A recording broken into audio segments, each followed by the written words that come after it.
Maka cara pertama menikmati zikrullah, bersihkan tempat minumnya, bersihkan mulut kita.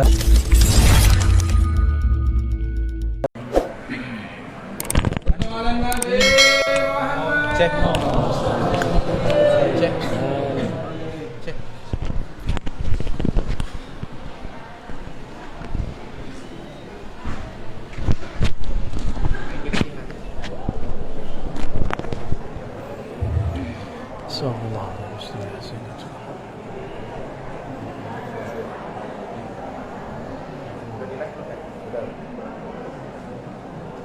Assalamualaikum warahmatullahi wabarakatuh.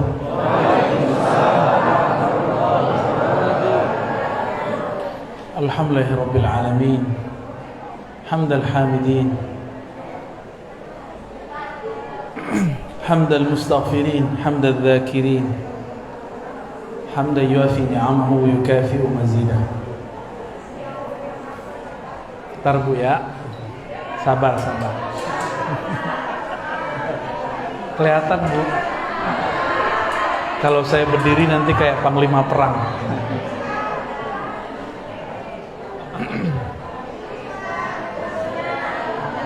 Ya, mari kita mulai dengan baca surah Al-Fatihah. Iya, kenal.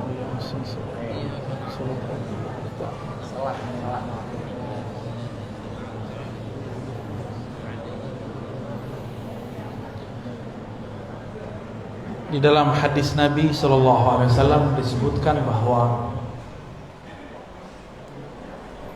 Abdullah bin Amr bertanya, "Ma ghanimatu az-zikr atau majalis az-zikr ya Rasulullah?" Apa ghanimah? Ghanimah itu benefit, keuntungan ketika orang berzikir. Wahai Rasulullah sallallahu alaihi wasallam. Lalu Nabi sallallahu alaihi wasallam mengatakan, al-jannah, surga. Oleh karena itu orang-orang ahli zikir disebut orang-orang yang sedang bertani di kebun-kebun surga. Hadis yang sudah masyhur, para asatidz sudah sangat paham.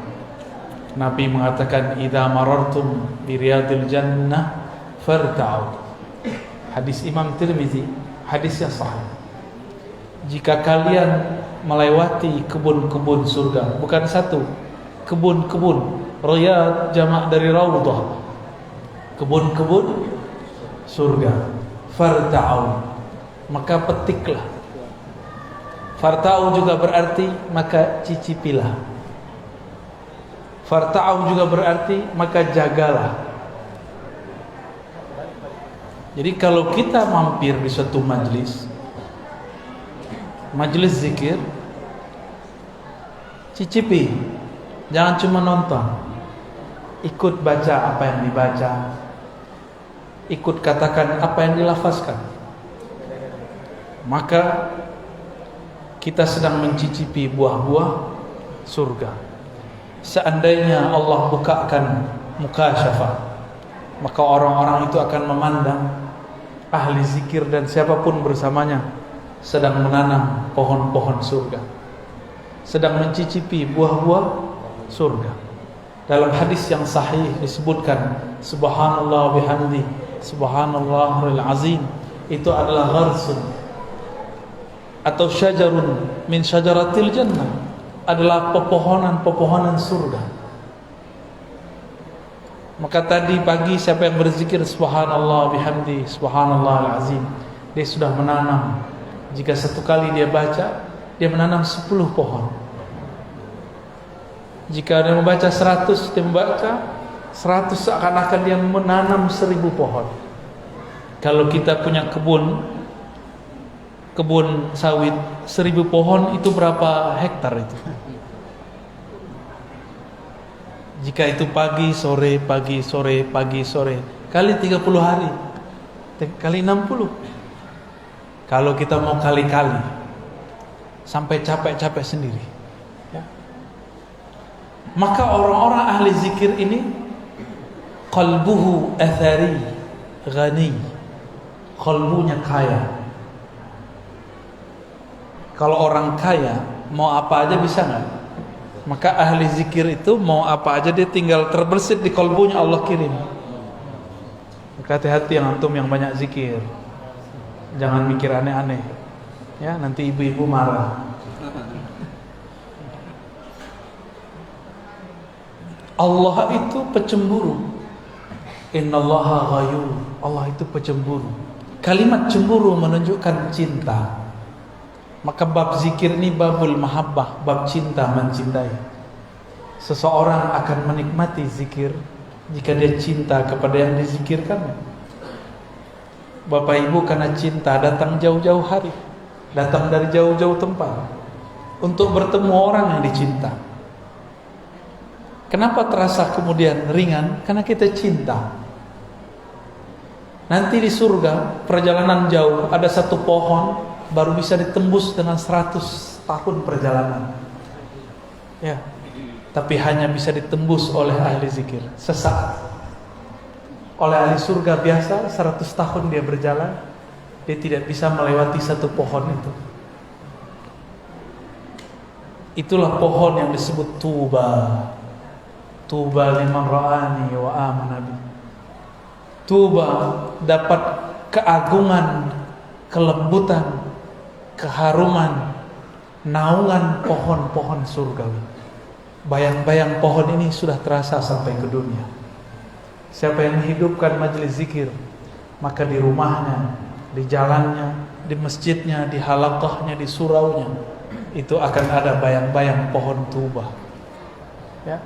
Itu sebabnya banyak orang ingin mendatangi pohon itu, karena itu adalah puncak dari taman-taman surga. Maka tiada tempat orang berzikir di situ kecuali orang datang ingin berlatih di sana. Tapi inti dari tempat surga itu, tempat surgawi, bukanlah fisik, bukanlah masjid dengan bangunan yang megah, tapi ada sosok yang qalbunya senantiasa menyebut nama Allah. Jadi sebenarnya taman surga itu ada di qalbu seorang mukmin. Qalbul mu'min baitullah. Begitu kata ulama. Qalbu mukmin adalah rumah tempat mengingat Allah Subhanahu wa taala.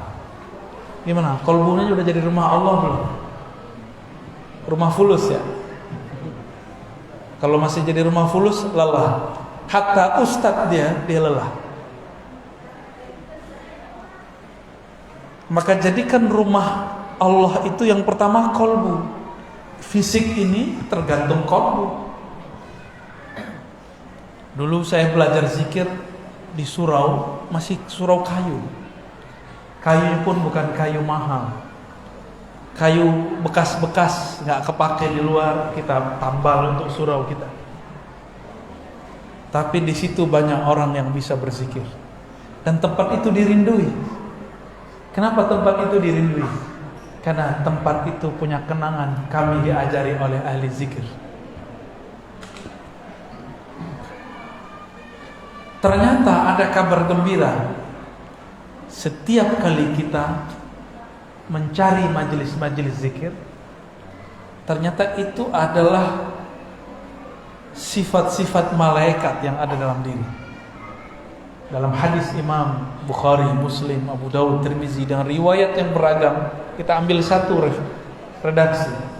Nabi SAW mengatakan, Inna lillahi malaikatan tawafun. Di riwayat kedua, Inna lillahi malaikatan sayyaratan fudula. Allah mempunyai malaikat-malaikat yang berkeliling. Fudula. Mereka berbeda dengan malaikat raqib dan atid. Mereka tambahan malaikat yang di luar raqib dan atid. Yaltamisuna majalis dzikr. Mereka hanya mencari majelis-majelis zikrullah. Salah satu majelis zikrullah adalah majelis ta'lim, yang majelisnya membuat kalbu teringat kepada Allah Subhanahu wa ta'ala. Banyak sekarang majelis ta'lim isinya bukan ta'lim, tapi tal'in, melaknat, tabdi', membidah-bidahkan, mukhasamah, saling bermusuhan. ghaibah, menggibah orang, merendahkan kelompok yang berbeda dengan dia. Itu bukan majelis yang dicari malaikat ini.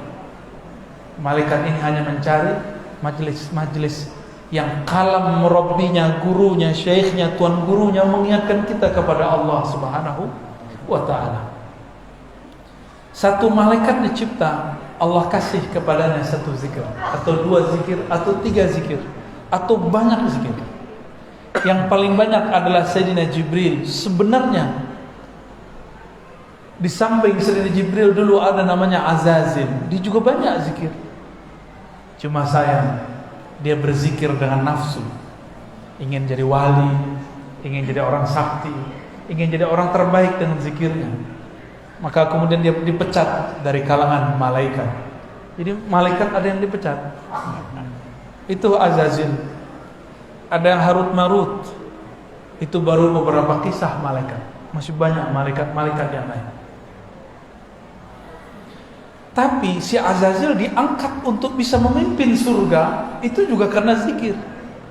Jadi jika ingin jalan-jalan ke surga, banyak-banyaklah zikrullah. Ya. Apa tanda aroma surga sudah masuk ke dalam diri? Ketenangan dalam jiwa sudah masuk. Berarti sebenarnya sudah pindah alam. Cuma kita masih merasa di sini. Itu yang disebut dalam hadis Imam Muslim, "Ma min qaumin yaq'adu fi maq'adin." Tidaklah ada sekelompok orang berduduk di suatu majlis, yazkurunallah, mereka sebut-sebut nama Allah. Mereka berarti berjamaah. Mereka berjamaah. Kecuali hafat bihimul malaikah. Maka malaikat yang tadi yang disebut malaikat sayyarah, malaikat yang mirip seperti mobil, cuma dia bersayap, terbang kemana-mana, hafat, akan menghubungi mereka. Dalam hadis Imam Muslim dikatakan, mereka antri berlapis-lapis sampai ke langit sana. Jadi kalau makanya tadi kita buka kajian dengan Fatihah, itu cara menghimbau malaikat tadi. Mereka lagi banyak tuh sampai ke atas.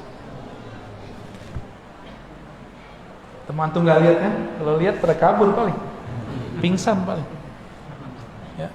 Ngelihat ada orang bersayap kan pusing. Ya. Apabila mereka ketemu, maka dia berteriak kepada malaikat yang sedang mencari di ujung bumi sana. Halummu ila hajatikum. Ayo, ini tempat hajatmu, tempat orang berzikir. Itulah yang disebut ahli zikir itu masyhur di kalangan malaikat. Baru dia masyhur viral di YouTube. Ngapain viral di YouTube kalau nggak masyhur di kalangan malaikat di alam malakut?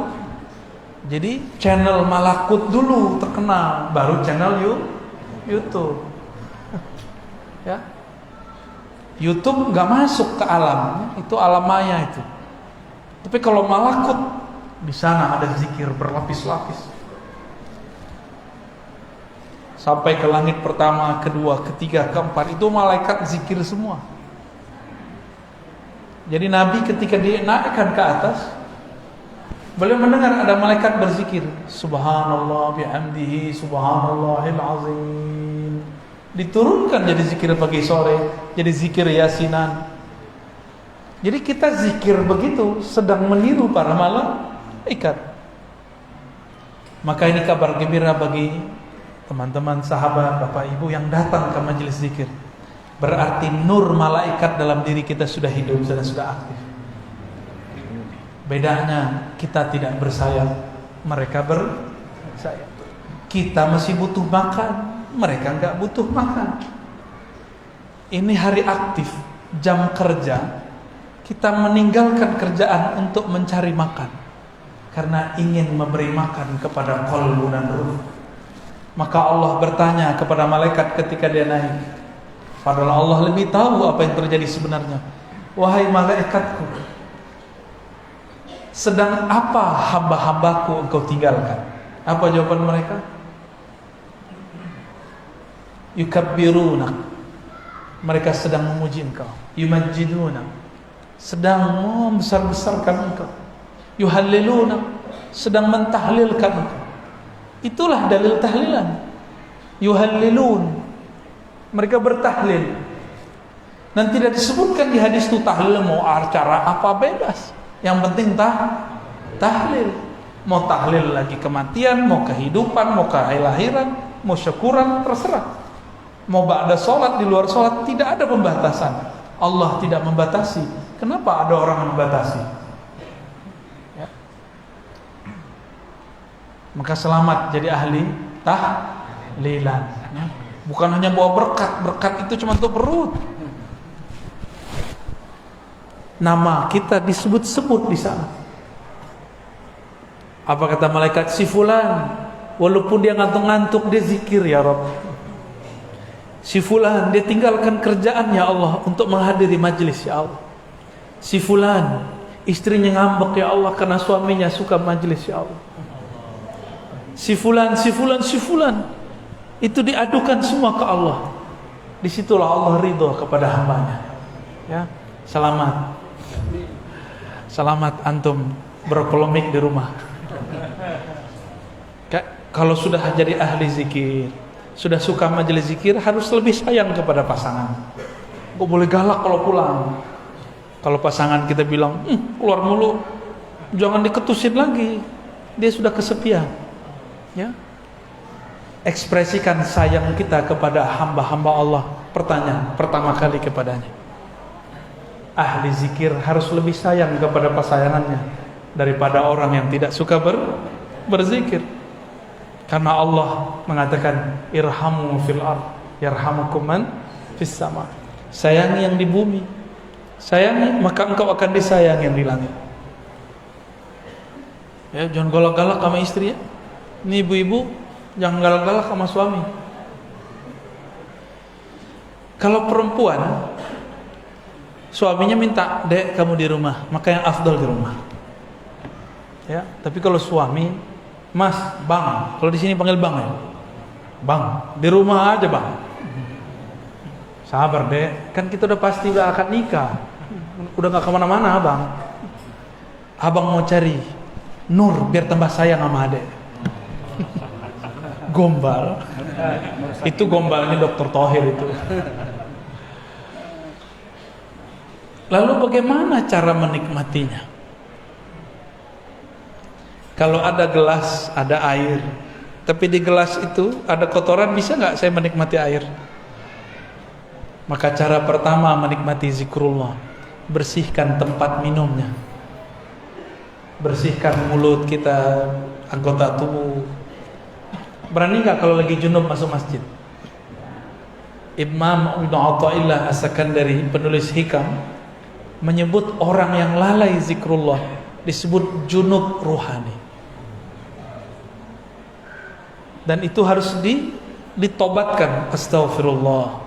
Istighfarnya bukan dari dosa zahir, istighfarnya dari dosa lalai kepada Allah Subhanahu wa taala. Kalau orang awam menganggap zikir itu sunat, enggak. Kalau bagi ahlul haqiqah, zikir itu wajib.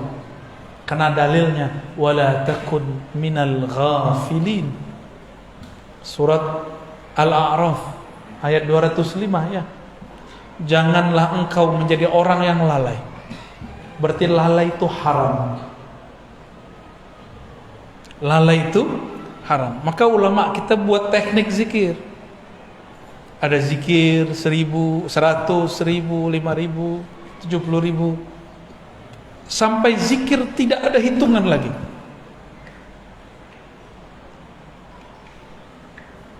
Jadi pertama bersihkan dulu gelasnya. Ya. Kita sebut taubat. Udah bersih, semuanya udah bersih. Tapi makan di rumah orang nggak izin, nikmat gak? Maka izin dulu, siapa yang punya air ini? Ada. Siapa yang punya zikir ini? Allah. Maka sebelum kita zikir, kita minta izin kepada Allah. Itulah rahasia syukur. Maka setelah tobat, astagfirullah, kirim Fatihah kepada Nabi, kepada silsilah yang mengajarkan zikir. Itu adalah cara minta izin. Kenapa? Man lam yashkurin nas lam yashkurillah. Yang tidak berterima kasih kepada makhluk maka dia belum disebut berterima kasih kepada Khalik.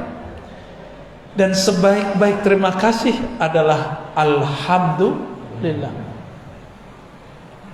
Afdalud doa alhamdulillah. Doa terbaik itu alhamdulillah. Alhamdulillah itu adalah kalimat syukur. Sering nggak kirim Fatihah untuk guru? Sang Maha Guru Rasulullah Sallallahu Alaihi Wasallam, kirim untuk beliau. Terkhusus untuk Nabi ditambahkan salawat.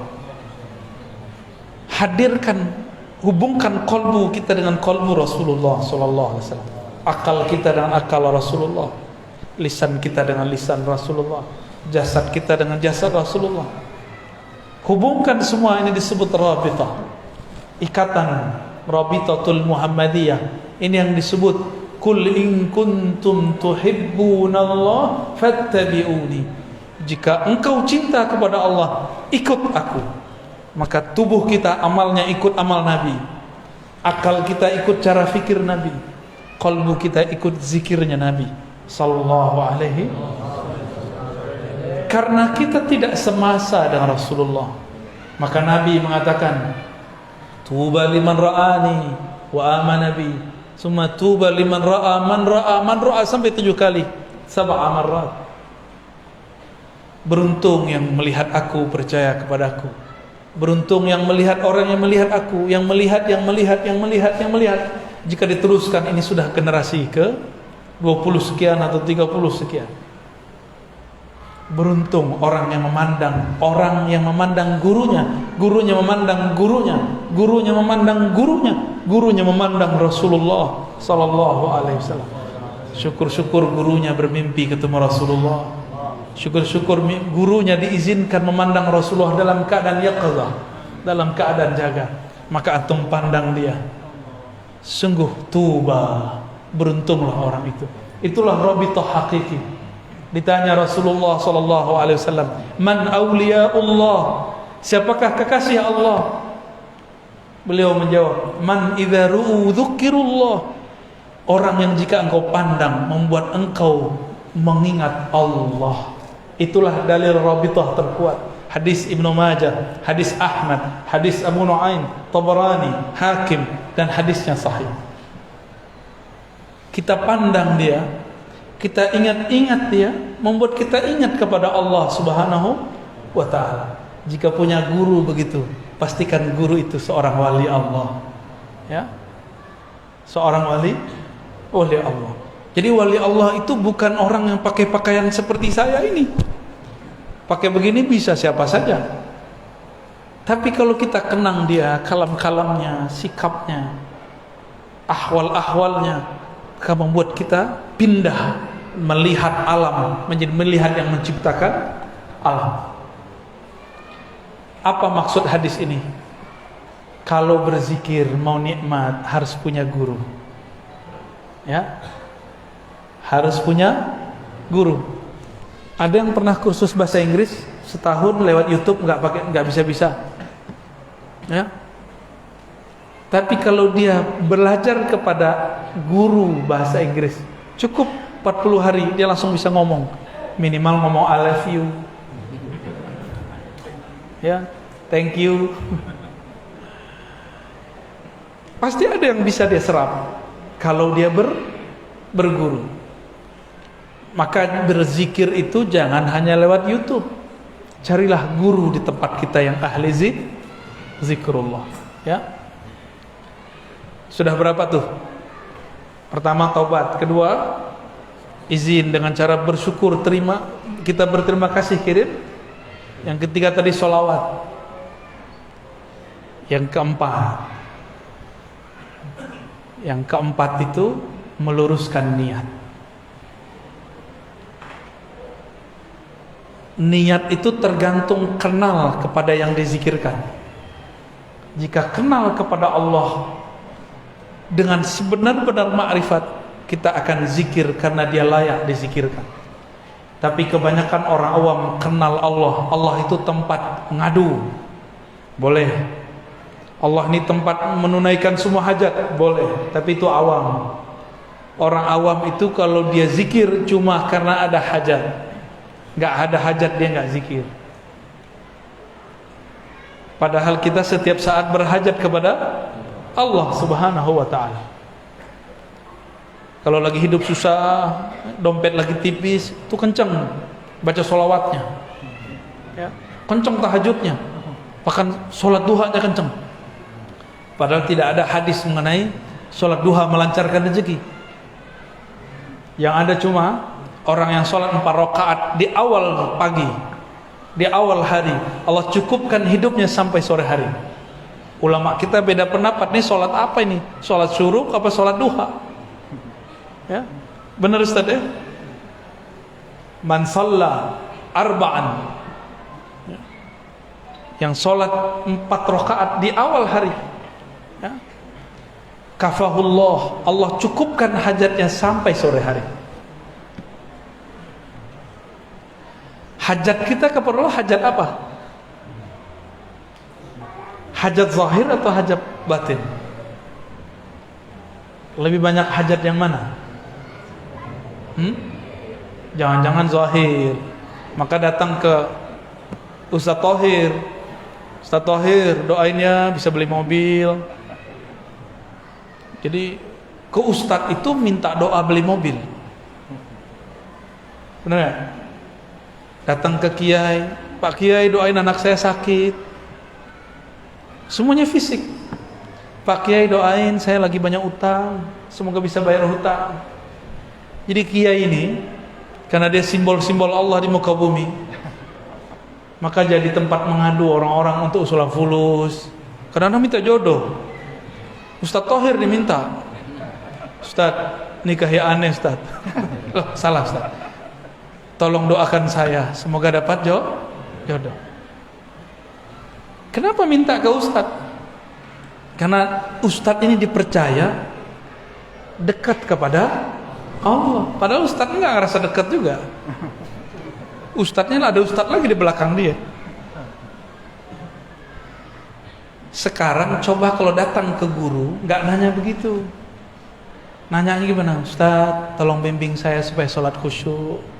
Ustaz dia bingung, sholat gua juga belum khusyuk. Ustaz, bimbing saya untuk menjadi ahlullah. Gitu kalau datang ke Ustaz. Berarti niatnya sudah sahih. Itulah yang disebut ilahi anta maqsudi wa ridhaka matlubi. Ya Allah, hanya Engkau tujuanku. Berarti tujuan zikir bukan pengen sakti, bukan pengen dapat duit banyak, bukan juga pengen cari ketenangan, bukan pengen cari khusyuk, enggak. Nanti antum zikir enggak khusyuk, enggak mau zikir lagi. Ya. Jadi jangan belajar zikir karena pengen ini. Zikir itu karena supaya Allah ridho. Ridho artinya rela. Yang penting Allah rela sama kita. Allah kalau sudah ridho, hambanya ini pendosa dimaafkan. Tapi kalau Allah belum ridho, walaupun antum itu sholat sehari 700 rakaat, itu tidak diterima. Kok bisa begitu? Karena Allah belum ridho, kan yang dipandang Allah kalbunya. Jadi baca ilahi anta maksudi wa ridhaka matlubi itu penting. Disebut tashihun niyah, meluruskan niat. Kami kalau dulu belajar hadis, belajar Quran, ada namanya adab hamilil Quran atau adab talibil hadis. Adab belajar santri Quran, santri hadis. Nomor pertamanya apa? Tashihun, meluruskan niat. Tapi saya baru dibimbing meluruskan niat bukan waktu belajar hadis, waktu belajar zikrullah. Guru saya bilang meluruskan niat. Dulu belajar hadis enggak, belajar aja. Walaupun kita diajarkan adab-adabnya, tapi tidak diajarkan melafazkannya. Diajarkan guru zikir, nikmat tidak nikmat ridho, khusyuk tidak khusyuk tetap ridho. Bisa nggak begitu? Zikirnya tetap jalan meskipun tidak terasa nikmat. Kenapa zikir tidak terasa nikmat? Az-zikru syifa'un. Zikir itu obat. obat itu untuk yang berpenyakit. Obat itu murrun wala hulwun. Obat itu pasti pahit, tidak manis. Bener, obat manis pahit. Yang manis tuh obat demam anak-anak tuh. Apa namanya? Wah, antum iklan. Tapi obat orang dewasa pahit atau manis? Pahit. Mau mengobati kolbu? Maka nikmati pahitnya zikrullah. Nikmati pahitnya tahajud. Orang tidur kita bangun. Nikmati pahitnya sedekah. Itu bertengkar loh dalam hati. Coba antum sedekah, bertengkar di hati. Kasih enggak, kasih enggak, kasih enggak, kasih enggak. Enggak. Sih. Enggak sih. Pasti begitu tengkar. Udah megang tasbih, datang syaitan, bid'ah. Setan tuh. Ada yang merasa ya? Udah jalan tasbihnya, subhanallah, subhanallah. Tahu handphone bunyi, terganggu lagi. Maka tips menikmati zikir, apa kata Allah kepada Sayyidina Musa? Ikhla'na alaik, tinggalkan sendalmu, aksesorismu.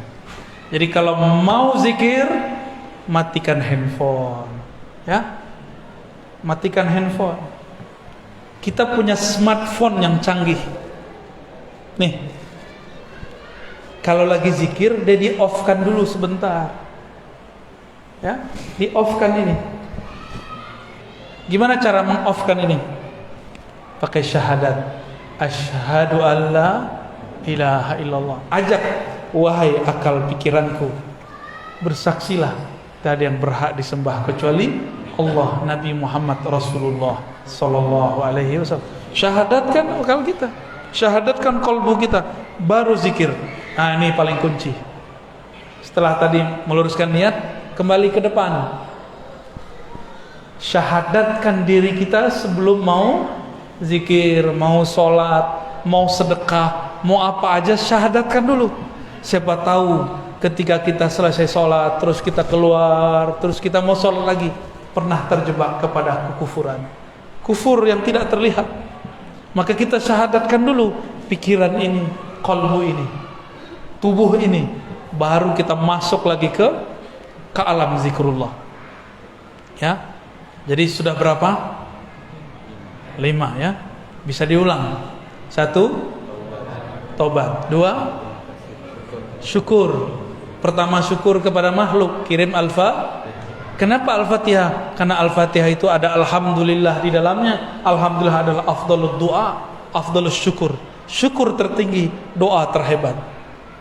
Terus sholawat. Kenapa sholawat? Yang membuat kita bisa zikir sekarang Nabi bukan? Kalau Nabi nggak ajarkan, bisa nggak kita? Jadi sombong sekali kalau ada orang zikir tidak bersolawat. Inilah perbedaan antara Jibril dengan Azazil. Itulah beda antara Nabi Muhammad dan iblis. Itulah beda antara mukmin dengan kafir. Dia bersolawat, ya, banyak-banyak solawat. Kalau bukan karena solawat, zikir kita nggak diangkat. Solat kita yang nggak khusyuk itu nggak akan diterima. Ada yang khusyuk salat zuhur tadi? Khusyuk apa kusut? Kusut.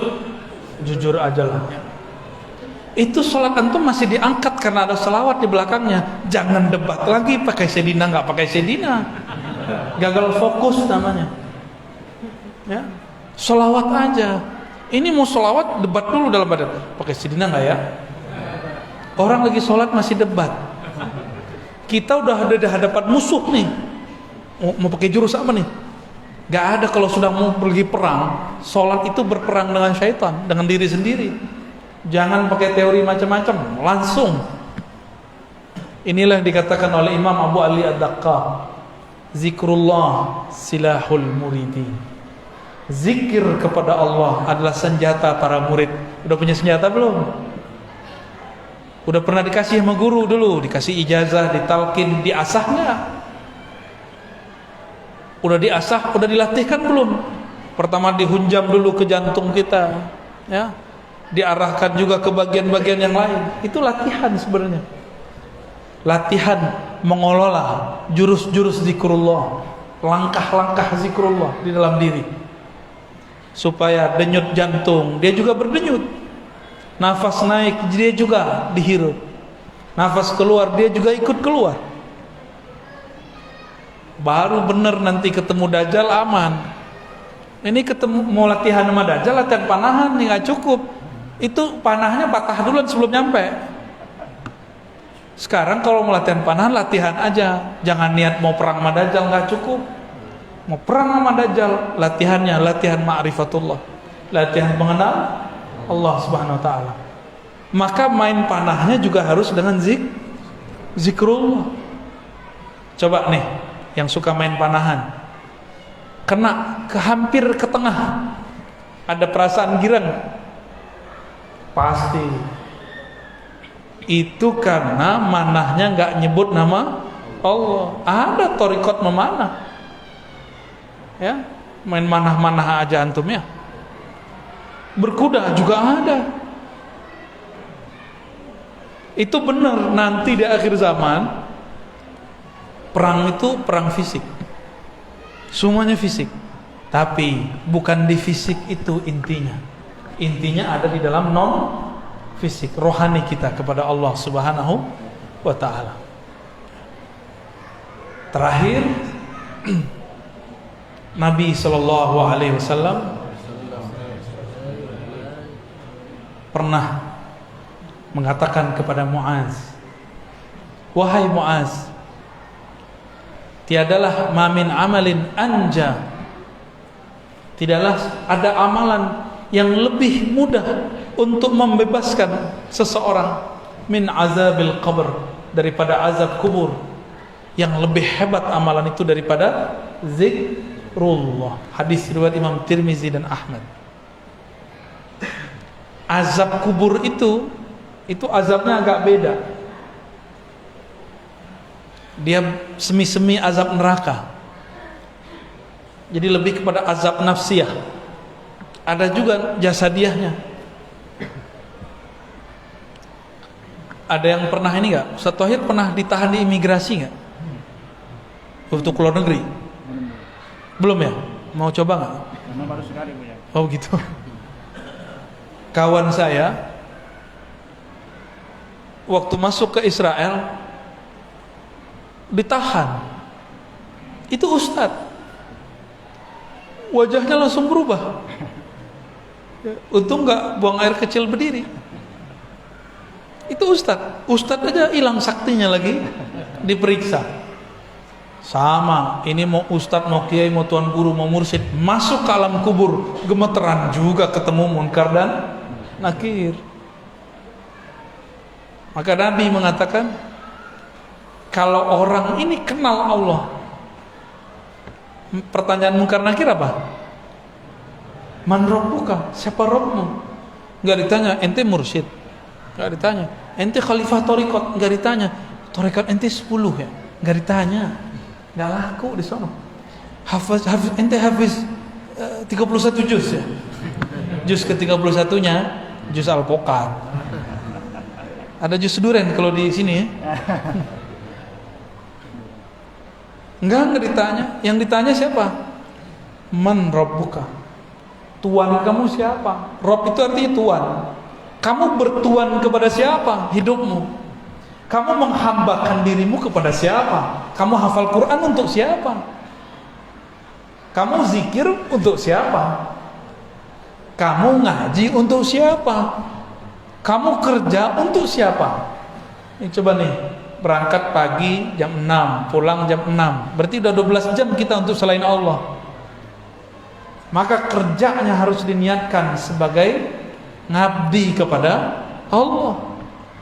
Kalau enggak, ketika kita jawab Robbi, bingung apa mau jawab. Kerjaanku.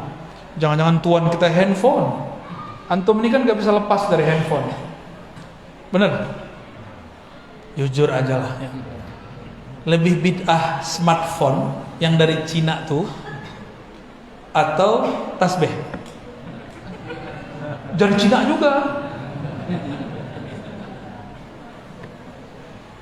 Lebih bid'ah mana? Kata kawan, ya sih pegang handphone, ngajar pakai handphone, bahkan pakai tablet. Terus bilang, tasbih itu menyerupai Yahudi. Saya cari-cari Yahudi selama di Yerusalem pakai tasbih gak ketemu. Mulai dari tentaranya, orang-orangnya, petaninya, orangnya riwi-riwi, rahib-rahibnya, gak ada pakai tasbih. Yang ada pakai kupluk. Dan jenggotnya lebih panjang daripada jenggot bapak. Jenggot bapak itu masih kurang sunnah. Apalagi jenggot aneh. Masya Allah, nggak ketemu. Jadi mereka ini kan nggak senang langsung Yahudi. Malah ada yang bilang tasbih itu punya Saulin. Ya salam, ini ketahuan nih suka nonton kungfu nih. Kayaknya itu lebih bid'ah daripada main tasbih. Nggak belajar usul fikih dengan benar, bahwa ada yang disebut al-maqsud, ada yang disebut dengan wasail, wasilah.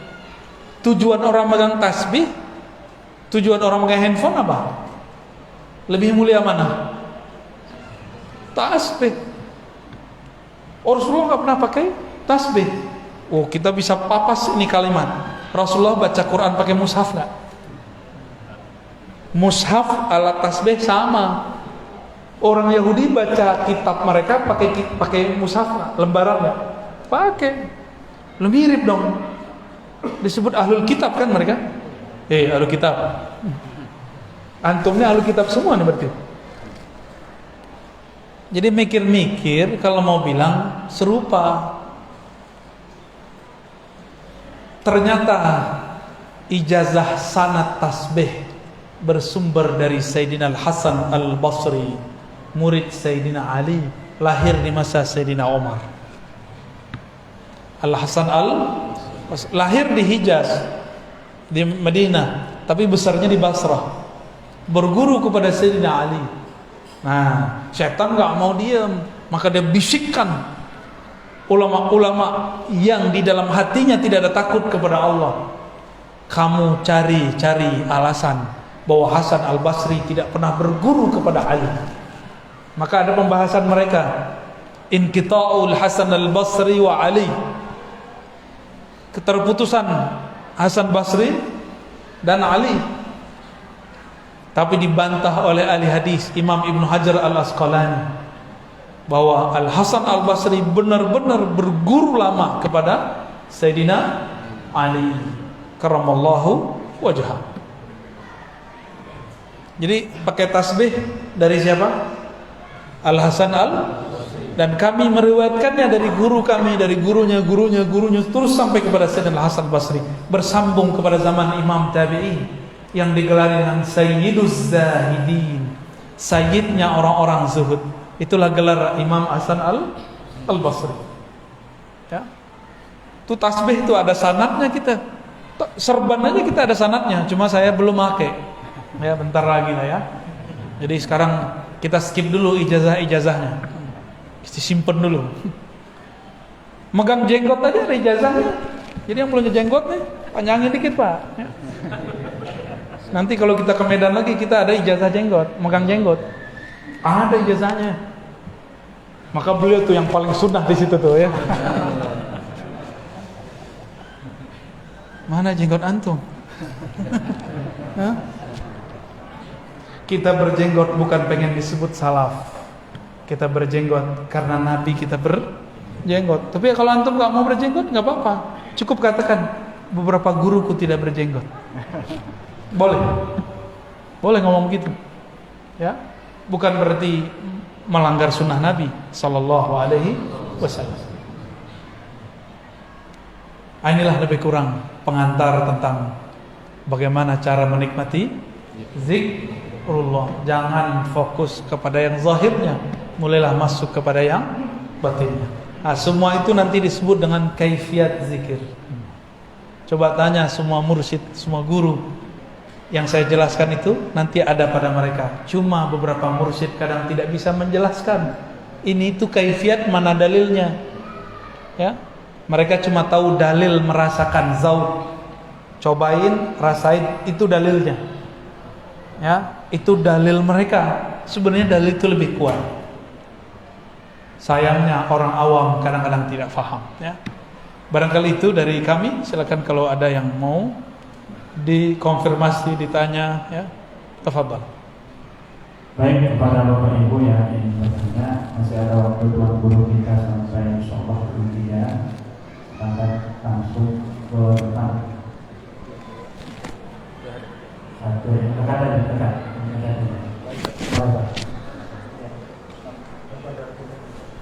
Ahsan nanti pakai kertas. Kalau ada kertas ya. Nanti. Udah sekarang baca aja dulu. Mungkin panitia yang ke depannya. Assalamualaikum warahmatullahi wabarakatuh. Assalamualaikum. Izin Bu ya. Apakah atau bagaimana zikir-zikir yang bisa menyampaikan kita ke makom tertentu? Penjelasannya ya. Baik. Pengen naik makom, berarti niat ilahi anta maksudinya nggak benar, ya. Sebenarnya mudah. Guru kita biasanya kalau yang oke, itu sebelum talqin zikir ngajak istighfar dulu. Sebelum istighfar disuruh dulu mandi tobat, disuruh sholat tobat, ingat mati sebelum mati. Lalu dilafazkanlah istighfar. Biasanya dibimbing cara baca istighfarnya. Di saat antum dibimbing oleh guru baca istighfar, lalu memaknai kalam-kalam istighfar, sedang ditarik sama guru ke makom taubat. Tergantung nih tobatnya tobat apa, zahir apa batin. Maka makom tobat ini juga lapisannya banyak. Yang zahir ada 7, yang batin juga ada 7. Anggota kita yang besar kan 7. Yang batin juga 7. Mulai dari syirik, sombong, sampai kepada ujub, hasad, iri, dengki. Itu diistighfarkan semua. Jika ada getarannya, berarti kita sudah masuk ke alam makomat taubah, ya. Dan itu beda-beda per masa. Setelah makom tobat ada namanya makom syukur, ada namanya makom sabar. Makom syukur itu dengan mengirim Fatihah kepada guru. Itu makom syukur. Di luar zikir kita sedekah kepada orang, memberi hadiah kepada guru. Sering-sering kasih hadiah ke guru. Ya. Kalau guru farhan, senang, maka makomat terbuka. Ya, karena makomat itu khazanah dalam dirinya. Dia punya kunci-kunciannya. Kalau dia senang, dia akan doa, ya Rabb, tolong panggil muridmu ini, hambamu ini kepadamu. Kalau gurunya wali, ya. Kalau gurunya nggak wali nggak bisa. Tapi memberi aja udah cukup. Begitulah terus. Ada makomat, makom syauq, makom mahabbah, itu ada makomnya semua. Itu yang diturunkan lewat kaifiat zikir. Cuma sayang, kaifiat tinggallah kaifiat zikir, tata cara jadi tata cara, tapi tidak tahu makomat yang tersimpan di dalamnya. Maka banyak orang jadi mursyid belum pantas jadi mursyid. Tapi karena gurunya udah pusing, aku mau mati, siapa lagi yang melanjutkanku, udah ijazahin aja. Harapannya dia nanti menyempurnakan kemursidannya kepada mursyid yang lain. Ini baru bergelar mursyid 1, udah gak mau berguru sama yang lain. Padahal di ijazah itu diwasiatkan untuk menghormati ahli fikih, ahli Quran, ngaji kepada ulama. Baru dapat ijazah, baru dapat gelar khalifah, udah gak mau ngaji sama orang. Berarti berkhianat kepada ijazahnya. Makanya la yubarak alaih, tidak diberkahi. Ya, baca tuh ijazahnya para mursyid. Ya, ijazahnya apa? Kalau di Naqsyabandiyah itu jelas. Ya, di Qadiriyah jelas, di Syaziliyah jelas. Ada ijazahnya. Ya, baik, lanjut. Assalamualaikum warahmatullahi wabarakatuh. Ini ada pertanyaan, apakah roh itu ciptaan Allah Saya pernah dengar dari Ustaz, roh itu adalah titipan dari Allah. Mohon penjelasannya. Saya jawab pakai Quran ya, bukan pakai pendapat saya. Surat Shad, Surat Al-Hijr, Surat As-Sajdah menyebutkan apa? Nanti nomornya kan sudah sebutkan semua ya. Silakan dilihat sendiri. Surat Shad 71, 72, 73 itu bahas ini. Apa kata Allah? Begitu juga Al-Hijr, begitu juga As-Sajdah. Inni khaliqun basharan min tin. Aku ciptakan manusia. Ini tubuh ini bashar namanya. Ini dari saripati tanah. Jika ini sudah sempurna, sawaituhu, aku sempurnakan dia, sudah siap dia untuk ditiupkan ruh. Nafakhtu fihi min ruhi. Aku tiupkan kepadanya ruhku. Berarti Allah enggak bilang aku ciptakan rohku. Allah mengatakan nafakhtu, aku hembuskan. Kalau tubuh ini aku ciptakan. Ini pelan-pelan ya. Ini banyak yang gagal paham. Mursyid padahal masih gagal paham. Itulah bedanya orang berilmu dengan cuma ahli zikir. Malaikat ahli zikir ditantang sama Allah. Ambiuni bi asma'i haula. Kabarkan kepadaku nama-nama benda-benda ini. Bisa nggak malaikat jawab? Nggak bisa, para malaikat lebih dulu berzikir daripada Nabi Adam. Maka al-ilmu muqaddamun ala dzikr. Ilmu lebih dulu daripada zikir. Ulama lebih mulia daripada orang yang berzikir 1000 tahun. Karena dia belajar satu bab mengenai Allah, dia sama dengan duduk zikir 1000 tahun. Kalau enggak nanti malah debat lagi, keras lagi hatinya. Coba baca aja ayatnya. Inni khaliqun, sungguh, Allah pakai sungguh. Masih aja budek, masih aja debat.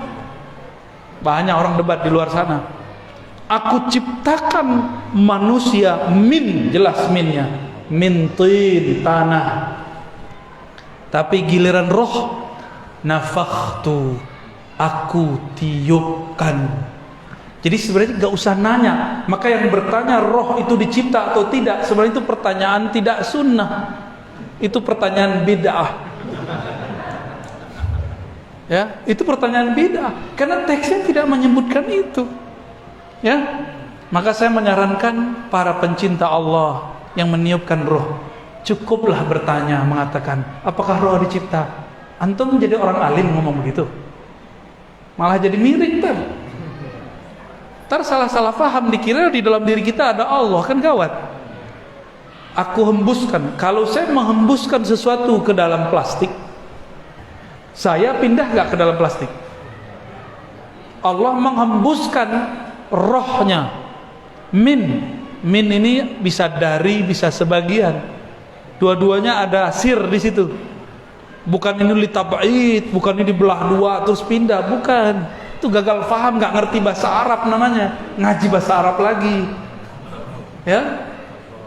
Nausorob, kalau nggak jadi sarap. Ketika Allah menghembuskan, bukan berarti Allah pindah ke dalam kita, cuma masuk hembusannya. Mudah bagi Allah itu. Jangan serius-serius amat ya. Kira-kira begitu ya. Jadi bid'ah menanyakan ruh itu makhluk. Tapi bid'ah kan banyak bagiannya. Ada bid'ah hasanah sama saya. Kapan dia jadi hasanah? Kapan saya atau ada lagi pembahasannya? Tanya ke Ustaz Thohir nanti ya. Khalas. Terakhir ini ada satu lagi. Apakah beda antara orang yang berzikir mengamalkan zikir bersilsilah dengan orang yang mengamalkan zikir tapi tidak bersilsilah? Mohon nasihat bagi yang berzikir yang tidak bersilsilah. Orang silat nggak berguru sama tengkar. Sama orang silat berguru. Cakepan mana jurusnya? Imam Abu Al-Daqqaq ngomong, zikrullah itu senjatanya orang beriman, murid. Senjata harus dilatihkan nggak? Harus dilatihkan. Ada gurunya, ada mentornya, ada murabbinya. Masa untuk fisik guru silatnya ada, untuk fitness biar badannya kekar, six pack. Tahu six pack, Bu? Bapak-bapak ini sudah lewat badannya, six packnya dari samping, belendung perutnya udah. Jika tubuh fisik harus dilatih. Ada orang latihan fitness tanpa guru, tanpa trainer, gimana? Keseleo nggak badannya? Sakit-sakit? Kita sama guru aja sakit-sakit, apalagi gak sama guru. Itulah sebabnya kenapa ada orang gila berzikir. Dia berguru, tapi yang dia amalkan bukan yang dia pelajari. Tunggu aja ntar begini. Tunggu aja ya. Itu orang pengkhianat kepada gurunya. Gurunya bilang amalkan ini nak, yang diamalkan yang lain. Ya, nggak percaya sama guru, syak kepada syekhnya. Baik, sudah jam 3 ya. Mari kita tutup kajian ini. Kita lanjut nanti malam ya. Ntar malam. Habis isya apa habis maghrib? Habis maghrib. Baik. Kata ini udah kholas. Nanti malam ya, insyaallah. Baik, mari Bapak Ibu, sahabat-sahabat karena Allah, kita minta kepada Allah Subhanahu wa taala semoga Allah menerima kita sebagai hamba-hamba yang zakirin, yang banyak berzikir. Astaghfirullahalazim, Allahumma rahmanir rahim karim. Ya Allah yang maha pengasih, yang maha penyayang. Di dalam qalbu kami ya Allah sepi namamu ya Allah. Di dalam qalbu kami ya Allah sedikit sekali menyebut namamu ya Allah. Sedangkan Engkau memandang ke dalam qalbu kami ya Allah. Maka ampunkan kurangnya nama Engkau dalam qalbu kami ya Allah. Famla' qulubana bi asma'ika wa sifatika ya Rabb. Ya Allah, penuhilah qalbu kami dengan nur namamu, nama-namamu yang indah ya Rahman ya Rahim. Penuhilah qalbu kami dengan nama-namamu, sifat-sifatmu yang sangat lembut ya Rabb. Keluarkan dari qalbu kami syirik, keluarkan dari kalbu kami semua kebencian. Sebagaimana Engkau menyebut dirimu Rahman Rahim, maka teteskan Rahman Rahimmu, kasih sayangmu ke dalam kalbu kami yang sempit ini. Harapan kami ya Rabb, dengan tetesan Rahman Rahim, kalbu kami jadi luas dengan mencintaimu, mencintai Rasulmu, dan mencintai umatmu, hamba-hambamu. Allahumma ij'al hubbaka ahabba ilaina min kulli syai'. Ya Allah, jadikan cinta di kalbu kami kepada Engkau lebih banyak, lebih besar daripada kami mencintai yang lain. Hatta kami lebih cinta Engkau ya Allah daripada mencintai diri kami sendiri, mencintai orang tua kami, pasangan kami, anak-anak kami, harta-harta kami. Ya Rabb, kalbu kami selalu berubah. Pagi ini mukmin, sore jadi fasik. Sore beriman, paginya jadi fasik. Karena Engkaulah yang menggenggam kalbu kami ya Allah. Maka robahlah hati kami, bolak-balik hati kami dalam taat kepadamu. Jika Engkau tetap ingin merubah hati kami ya Allah, maka rubahlah menjadi tambah cinta kepada Engkau ya Allah, tambah rindu kepada Rasul ya Allah. Ya Rabb, hawil ahwalana ila ahsanil ahwal. Jika keadaan kami kurang baik, maka rubahlah keadaan kami menjadi lebih baik. Ya dafi'al bala, wahai yang menolak bala. Bala yang paling besar adalah saat kalbu kami tidak menyebut nama Engkau. Maafkan kami ya Allah, jika datang pandemi kami lupa kepada Engkau. Kami katakan kami beriman, tapi tidak ridha tentang takdir Engkau.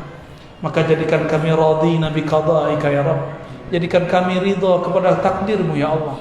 Baik takdir pandemi ataupun takdir tidak pandemi, takdir kaya ataupun miskin, takdir nikmat ataupun tidak nikmat. Di tanganmu, biyadika ya Rabb, kullu syai', segala sesuatu. Allahumma rabbana atina fid dunya hasanah wa fil akhirati hasanah wa qina adzabannar. واختم لنا بالخيرات واجعلنا من المفردين الذاكرين Amin ya rabbal alamin. Walhamdulillah rabbil alamin. Mohon izin Bapak Ibu, semoga bermanfaat. Tidak usah salam-salaman ya. Assalamualaikum warahmatullahi wabarakatuh.